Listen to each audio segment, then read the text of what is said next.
Everyone, welcome back to biology basics. तो आज हम कवर कर रहे हैं इस वीडियो में सेक्सुअल रिप्रोडक्शन इन प्लांट और we are covering the 3 marks question जो कि एक्सपेक्टेड है आपके एग्जामिनेशन में।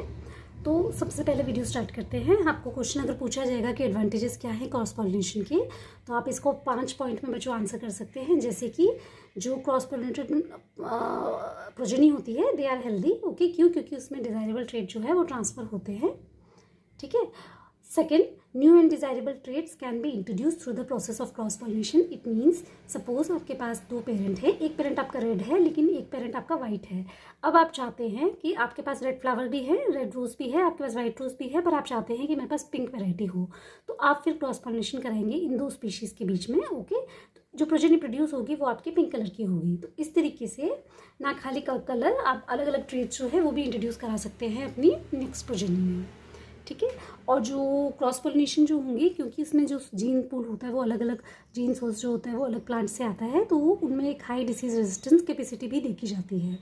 मोरओवर, जिस तरीके से क्रॉस पोलिनेशन के थ्रू आप न्यू और डिजायरेबल ट्रेट को इंट्रोड्यूस कर सकते हैं प्रोजेनी में, उसी तरीके से आप एलिमिनेट भी कर सकते हैं कुछ अनडिजायरेबल ट्रेट। ठीक है, through the process of cross pollination.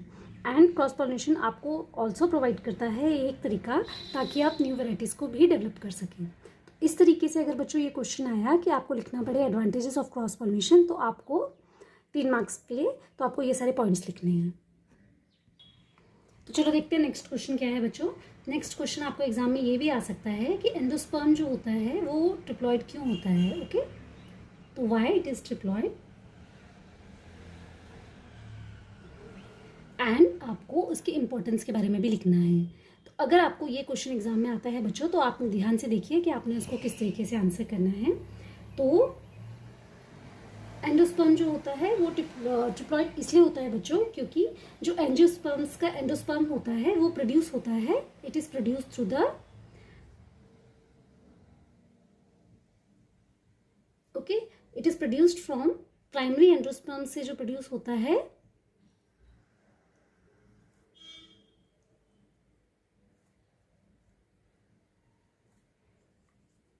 और ये प्रोडक्ट होता है ऑफ ट्रिपल फ्यूजन। ठीक है, इसके लिए इसमें क्या होता है, ट्रिपल फ्यूजन में क्या होता है कि 2 पोलर न्यूक्लियाई और एक मेल न्यूक्लियस जो है, ओके, ये दोनों जो होते हैं ये फ्यूज करते हैं बच्चों। ठीक है, और इनके फ्यूजन से जो प्रोडक्ट होता है डेवलप होता है इनटू द एंडोस्पर्म। अब इंपॉर्टेंस क्या है एंडोस्पर्म की, जो एंडोस्पर्म होता है ना बच्चों, वो सप्लाई करता है nourishment to developing embryo. Okay, इसका मेन पर्पस होता है नरिशमेंट टू डेवलपिंग एम्ब्रियो।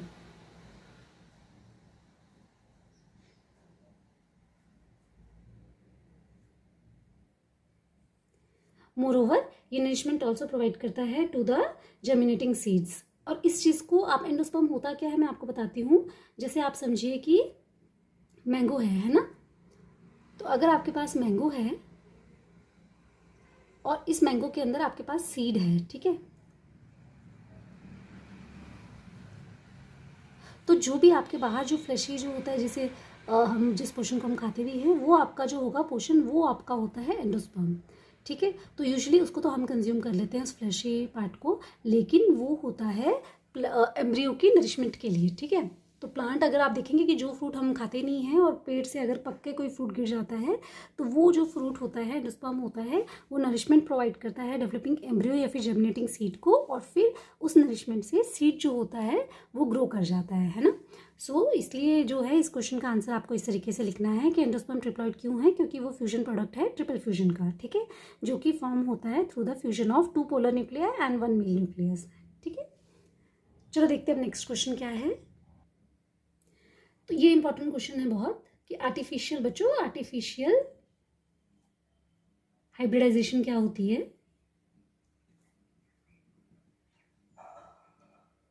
और अगेन इसके इंपॉर्टेंस लिखिए आप। तो अगर आपका इस तरीके का क्वेश्चन आएगा तो मैं बताती हूँ आपको क्या आंसर लिखना है। अगर आर्टिफिशियल हाइब्रिडाइजेशन पे क्वेश्चन आपको आएगा तो आपने लिखना है कि ये एक मेजर अप्रोच है ऑफ क्रॉप इम्प्रूवमेंट। ठीक है, ये क्या है, एक मेजर अप्रोच है। किस पर्पज से? For the crop improvement. ठीक है,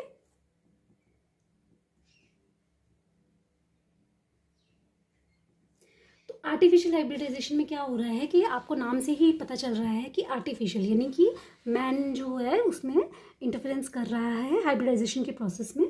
तो जो डिजायर्ड पोलन ग्रेन्स होते हैं वो आप यूज करेंगे इसमें क्रॉस पॉलिनेशन के लिए।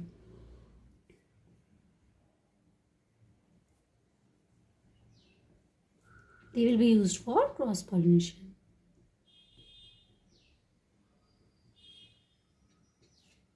ठीक है, अब इसका कैसे एग्जांपल समझते हैं। मैं अगेन मैंने आपको पहले भी दिया है कि सपोज एक जो फ्लावर है वो है बहुत ही शोई, ठीक है, लेकिन उसी वैरायटी का फ्लावर बी जो है वो कम शोई है। ठीक है, लेकिन जो बी फ्लावर है वो इंसेक्ट रेजिस्टेंट है। तो अब आप चाहते हैं कि आपके पास एक हेल्दी प्रोजेनी आए, ठीक है, जिसमें ये दोनों ट्रेट हों कि उसके जो फ्लावर भी शोई भी हों और वो इंसेक्ट रेजिस्टेंट भी हो। तो उसके लिए आप इसके जो पोलन्स होंगे, ठीक है, वो आप ट्रांसफ़र करेंगे पोलन बी के साथ, क्रॉस पॉलिनेट करेंगे और आप न्यू प्रोजेनी बनाएंगे। लेकिन ये आर्टिफिशियल हाइब्रिडाइजेशन रखते हुए आपको हमेशा क्वेश्चन नहीं आएगा कि ठीक है आप जो है पोलन तो सिलेक्ट कर ले रहे हैं, पर आप जो नेचुरल जो प्रोसेस है पॉलिनेशन का उसको कैसे रोकेंगे। तो जब बेटा आप जाते हैं ना आर्टिफिशियल हाइब्रिडाइजेशन के लिए, तो जो स्टिग्मा होता है आपका फीमेल प्लांट का, उसको आप क्या करते हैं, उसको आप बैक कर देते हैं ताकि जो अनडिजायरेबल जो है पोलन जो है वो सिट ना कर पाए स्टिग्मा के ऊपर। ठीक है, तो जब आपके पास सबसे पहले आप क्या करेंगे, इमैस्कुलेशन कर लेंगे। इमैस्कुलेशन में क्या होगा कि आप जो उस फ्लावर के जो स्टेमन होंगे ना उसको आप रिमूव कर लेंगे। ठीक है, अब वो स्टेमन रिमूव कर लिए तो आपके पास क्या बच गया, आपके पास बच गया स्टिग्मा। ठीक है, और जो स्टेमन रिमूव फ्लावर है उसकी आप बैगिंग कर देंगे। तो जो बाकी सोर्सेज से, विंड से या किसी तरीके से फॉल करने वाले पोलिनेशन है उसको आप रोक सकते हैं, है ना।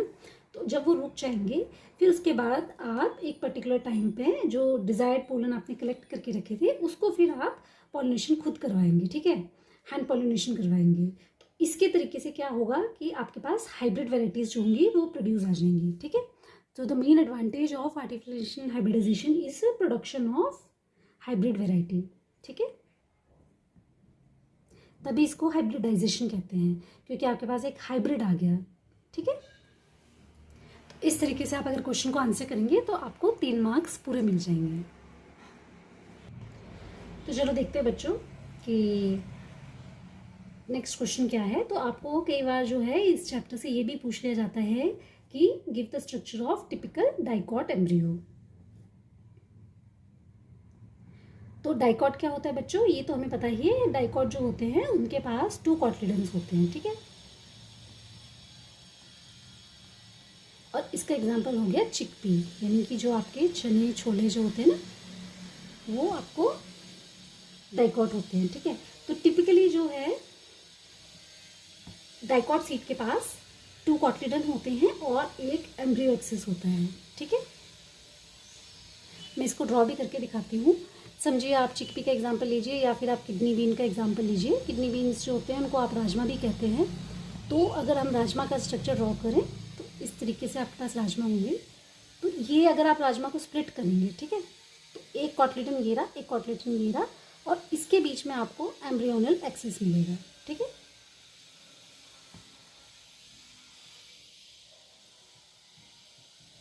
और जो ये दोनों हो गए ये आपके कॉटलिडन्स हो गए।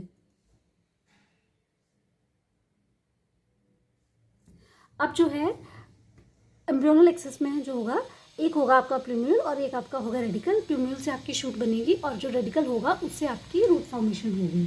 ठीक है, समझ आ गया बच्चों। तो जो पोर्शन आपका एम्ब्रियोनल एक्सिस का, ठीक है, अबव होगा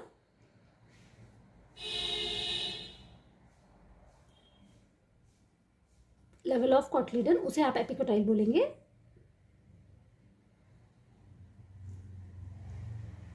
ठीक है, तो ये वाला पोर्शन जो है आपका एपिकोटाइल हो गया। अब एपिकोटाइल जो होता है ना, इसके टिप पे प्लूम्यूल होगा, मैंने आपको बताया है। प्लूम्यूल जो होगी वो आपकी गिव राइज करेगी शूट। तो अगर मैं आपके लिए इजी करने के लिए आपके लिए स्ट्रक्चर कॉटलिडन को अगर हम समझो साइड में अगर ऐसे रखते हैं, इस तरीके के डाइसेक्ट दिखाती हूँ, तो आपके पास जो एम्ब्रियोनल एक्सेस होगा वो इस तरीके का होगा, ठीक है। तो ये आपका प्लूम्यूल होगा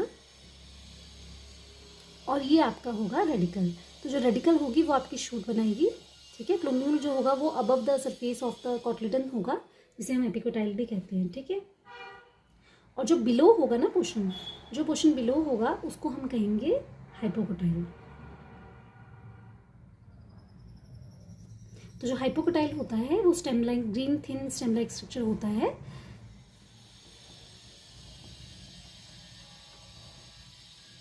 ठीक है, जो अल्टीमेटली टर्मिनेट होगा रेडिकल में। और रेडिकल क्या करता है, आपकी रूट फॉर्मेशन को हेल्प करता है, ठीक है। यानी कि आपकी जो प्राइमरी रूट होती है उसकी फॉर्मेशन करता है। तो ये हो गया आपका typical dicot embryo structure. Okay, I hope this is clear to you. तो चलो बच्चों, नेक्स्ट क्वेश्चन जो है वो इम्पॉर्टेंट क्वेश्चन है, वो आपसे एग्जाम में काफ़ी फ्रिक्वेंटली पूछा जाता है कि माइक्रोस्पोरोजेनेसिस क्या होता है ना। तो अगर इस तरीके का क्वेश्चन आपको आएगा बच्चों, तो आपको लेबल डायग्राम भी बनाना है, क्योंकि अब ये 3 नंबर का क्वेश्चन है आपका। तो आप किस तरीके से डायग्राम बना सकते हैं। आपको पता है कि जो माइक्रोस्पोर होता है, जो स्पोरोजेनेस जो होता है टिश्यू, वो प्रेजेंट होता है in the centre of microsporangium, ठीक है। और वो अंडरगो करता है through the process of meiosis. अब जो बेटा सेल होता है ना टिश्यू में, स्पोरोजेनस टिश्यू में हर एक सेल जो होता है it will give rise to the microspore tetrad, और each one is potential pollen और माइक्रोस्पोर मदर सेल। तो जो हर एक सेल होता है स्पोरोजेनस टिश्यू का, वो मदर माइक्रोस्पोर मदर सेल की तरह एक्ट कर सकता है, ठीक है।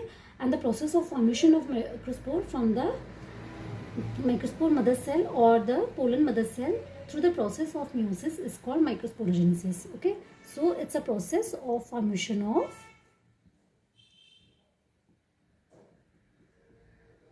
microspores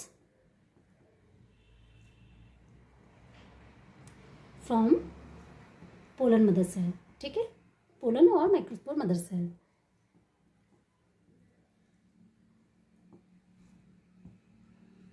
और यूजुअली जो इसके बारे में डिस्टिंक्शन ये है कि जो न्यूली फॉर्म्ड आपके जो माइक्रोस्पोर्स होते हैं ना, वो किस तरीके से अरेंज्ड होते हैं बच्चों, वो होते हैं आपके टेट्राड के फॉर्म में अरेंजमेंट होती है उनकी, ठीक है।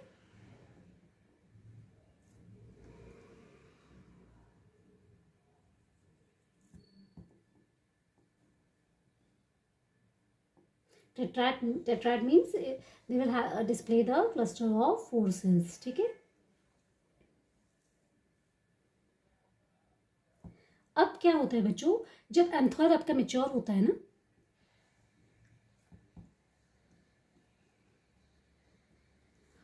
तो वो डिहाइड्रेट हो जाता है, ठीक है। मेच्योरेशन के साथ ही आपका जो एंथर होगा वो डिहाइड्रेट हो जाएगा, और डिहाइड्रेशन के बाद बच्चों उसमें जो माइक्रोस्पोर्स जो होते हैं ना, वो एक दूसरे से डिसोसिएट हो जाते हैं, ठीक है, एंड फर्दर डेवलप हो जाते हैं इनटू पोलन ग्रेन्स।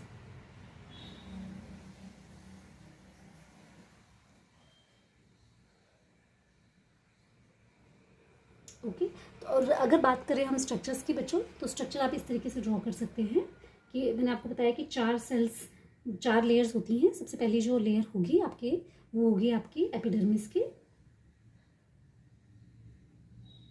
ठीक है। ये आपकी सबसे आउटर लेयर होगी, ये होगी एपिडर्मिस।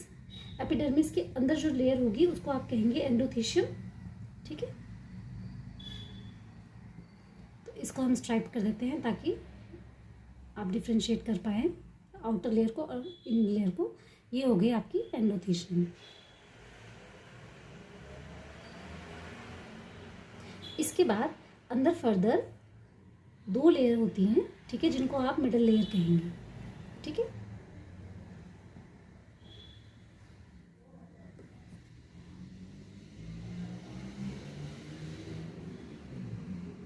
और मिडल लेयर के अंदर फिर एक फर्दर आपके पास लेयर होगी जिसको कि हम कहते हैं टैपिटम, ठीक है। टैपिटम का जो है मेन पर्पस होता है वो होता है नरिशमेंट प्रोवाइड करना, ठीक है। और इसके अंदर फिर आपके पास होंगे माइक्रोस्पोर मदर सेल्स। तो ये लेयर आपकी होगी टैपिटम,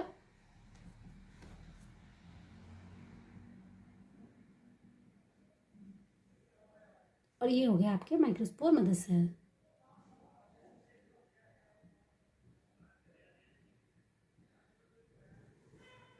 ओके, तो इस तरीके से आप जो है वो स्ट्रक्चर बना देंगे। और जब ये माइक्रोस्पोर मदर सेल जो होते हैं वो फॉर्मेशन कर देते हैं माइक्रोस्पोर्स की, तो एंथर की मैच्योरेशन पे जो ये सारे माइक्रोस्पोर्स जो होते हैं, ठीक है, जो कि अरेंज होते हैं in the form of tetrad, वो पहले डिहाइड्रेट होते हैं, उसके बाद वो डिसोसिएट होते हैं और फिर इंडिपेंडेंटली पोलन ग्रेन में डेवलप हो जाते हैं।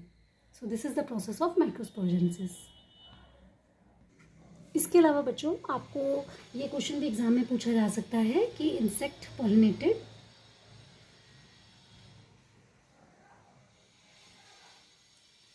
फ्लावर और विंड पॉलिनेटेड फ्लावर में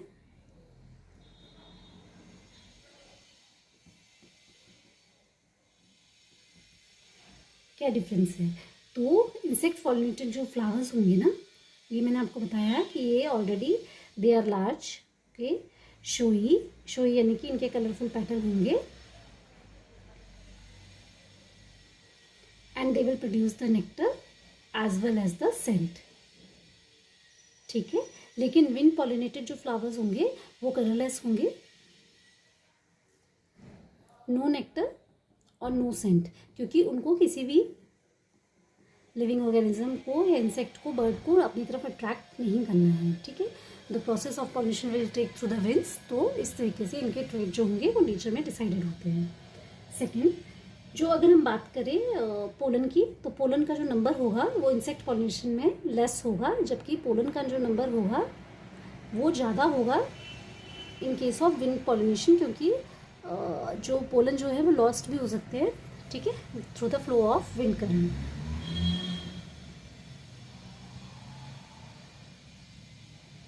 अब अगर हम बात करें स्टिग्मा की, तो दोनों के स्टिग्मा में भी डिफरेंस होगा। इसका स्टिग्मा जो होगा वो इंसर्टेड यानी कि अंदर की तरफ होगा, जो इंसेक्ट पॉलिनेटेड है, लेकिन जो स्टिग्मा होगा विंड पॉलिनेटेड फ्लावर का, वो स्टिग्मा होगा आपका हेयरी एंड फेदरी, ताकि एंड लार्ज, ठीक है, ताकि ज़्यादा से ज़्यादा सरफेस एरिया मिल सके पोलन के कैप्चर के लिए, ठीक है। अब इंसेक्ट पॉलिनेटेड जो फ्लावर्स होंगे उसमें जो आपके sepal and petals well developed होंगे। क्यों? क्योंकि उनका एक बहुत बड़ा रोल रहेगा towards for attracting the insects, ठीक है। लेकिन अगर हम बात करें विंड पॉलिनेटेड फ्लावर्स की, तो they are not well developed.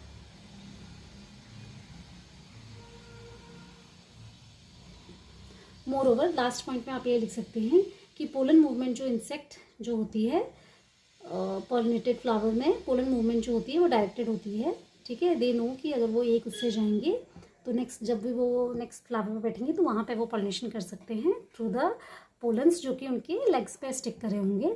लेकिन विंड पॉलिनेटेड जो होगी उसमें पोलन की जो मूवमेंट होती है वो नॉन डायरेक्शन होती है, ठीक है, यानी कि हवा के करंट के जिस डायरेक्शन में होगा वो उसी डायरेक्शन में फ्लो हो जाएंगे, ठीक है। सो ये कुछ डिफरेंस हो गए आपके insect pollinated flowers and wind pollinated flowers के बीच। नेक्स्ट क्वेश्चन देखते हैं बच्चों। नेक्स्ट क्वेश्चन है आपका पॉलीएम्ब्रियोनी के ऊपर। अगर आपको नोट लिखने को आए तो आपने किस तरीके से इस क्वेश्चन को अटेम्प्ट करना है। तो पॉलीएम्ब्रियोनी का मतलब क्या होता है? पॉली मीन्स मेनी और एम्ब्रियोनी का मतलब होता है एम्ब्रियोज, ठीक है। तो जब प्लांट स्पीशीज में there will be occurrence of more than one embryo,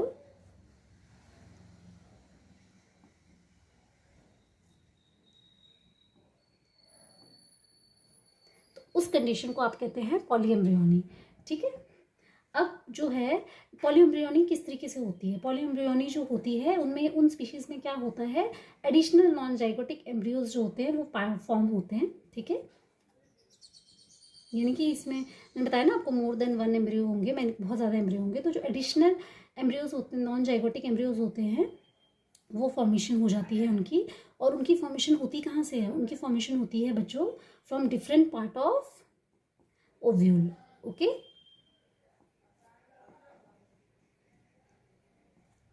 तो कौन कौन से डिफरेंट पार्ट ऑफ ओव्यूल होते हैं? जैसे कि आपके हो गए एंटीपोडल सेल्स,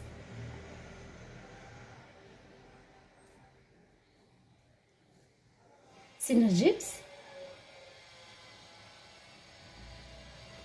या फिर सेल ऑफ न्यूक्लियस। अगर हम बात करेंगे पॉलीएम्ब्रियोनी की बच्चों, तो जो पॉलीएम्ब्रियोनी है it's not very common okay in angiosperm, और ये बहुत कम स्पीशीज में होती है।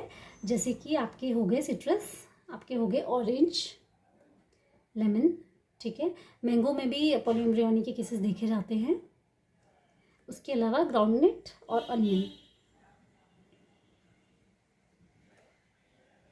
इन स्पीशीज में भी आपके पॉलीएम्ब्रियोनी जो होती है वो ऑब्जर्व की जाती है। अब देखते हैं बच्चों नेक्स्ट क्वेश्चन क्या है। नेक्स्ट क्वेश्चन लिखना है आपको note on pollen pistol interaction, ठीक है।